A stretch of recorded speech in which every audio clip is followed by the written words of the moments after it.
and you will see in Washington, D.C. some crooked politician making some kind of a big speech about something, and they're all crooked.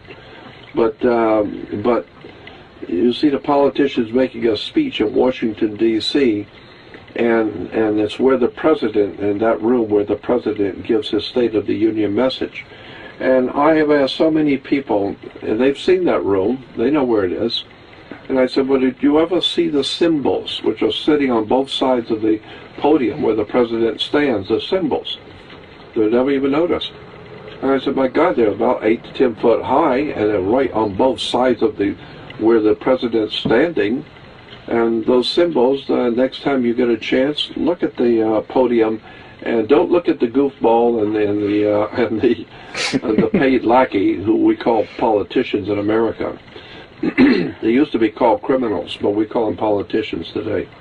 And well, if you're bad at it, you're a criminal. If you're good at it, you're a politician. Well, that's a much better way of saying it. So, yeah, if you're clumsy and bad at it, you're a criminal and you get caught. And if you're very good, then you're a politician. But anyway, on both sides of a presidential podium is a symbol called a fasci, or a fasces. It's a bundle of sticks with a hatchet head. And it's an incredibly important symbol. It symbolizes world fascism. And it's a symbol that came out of the ancient world but was picked up by the Romans, and it began to be very important in the Roman Empire, the fascist symbol, which is a bundle of sticks, like I said, tied in crosses. You'll see it's tied in crosses, and it has a hatchet head. The reason why well, first of all, the symbolism of the bundle of sticks. The idea was that one stick can be broken. 2 or 3 sticks can also be broken. But if you have a bundle of sticks and you tie them together as one unit, now you've got power. Well, George Bush called this fascist idea a coalition of governments. We like to say that, well, America has a coalition, which means we're all a bunch of fascists. We're all collected together like a gang. We've got the Crips and the Bloods and the Hells Angels, and we've got all these gangs, and we collect them together as one unit. And it's politically we call it a coalition of governments. No, it's just a bunch of fascists coming together to bully the world. And so, but that's the symbol on both sides of the presidential podium, is world fascist symbols, the fasci. Just one example of thousands that you can see every day. People see the American flag, the stars and stripes, having no idea in the world, even Americans have no idea in the world, that's not an American flag. It's a U.S. flag. The United States flag is not an American flag.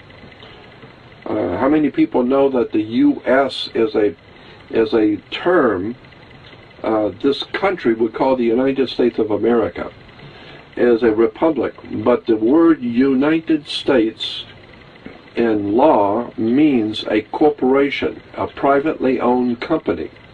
And so all corporations or privately owned companies, by law, if you're incorporated, you have to have a president. It's called corporate law. So you must have a president. And corporate law says if you're going to be a corporation, anybody can have a corporation, but you got to follow the rules. You got to have a president, a vice president, and a secretary treasurer. That you have to have if you're going to be a corporation. So today, there's a privately owned company in this country called United States Corporation. It was incorporated back in the 1870s. And it has a president. So Bush was the president of the corporation. Today Obama's the president of the corporation. But people don't understand the United States is a privately owned company. It's a corporation. It does not represent the American people at all. It's a corporation. Go on the web or go to a library and look up the subject of corporations and look up United States Corporation. You will find the United States Corporation, which is headquartered in Washington, D.C., is a privately owned corporation. It's a company. And as any other corporation, like I said, they got president, vice president, secretary, treasurer, but it has nothing to do with America as a republic. It's a privately owned company. Americans just go about their daily business, surrendering their sovereignty, surrendering their free will, surrendering their children, surrendering everything they have to a damn privately owned corporation, a company. So it's, you know, it's I don't know, the world is strange. But as I said in the beginning, the American flag is not an American flag, it's a U.S. flag. It's a flag that was designed for the corporation. And the stripes and the stars and stripes are totally different on an American flag than what they are on a U.S. flag. Another thing, I mean, it might not be of importance to people in other countries, but in America, you ask a person today in America, how many states are in the Union of America? They'll tell you there's 50 states, the 48 plus Alaska and Hawaii. So it makes 50 states. Actually, in point of fact, any good corporate attorney would tell you, no, there's 100 states in the corporation, not 50, because there are 2 states within California. Within every state, there are 2 states. There's a state of California, and then there's a California state. Cal State is a very familiar term to Californians. We have Cal State universities, Cal State utilities, Cal State police. We have California State. California State, and of course we you know, in New York you have California, New York State. We'll say you'll go to New York State University or New York State Police, but there's a world of difference, legally and lawfully, between California State or Cal State New York and the state of. The state of New York is totally different than New York State. So it's a totally different thing. So it's a totally different government. So in America, in the United States, you have to understand that there's 2 different operations going on simultaneously, but the people have no idea. All they know is California. No, there's California State, which is the state itself, and then there's the state of California, which is a federal corporation operating within the state called California.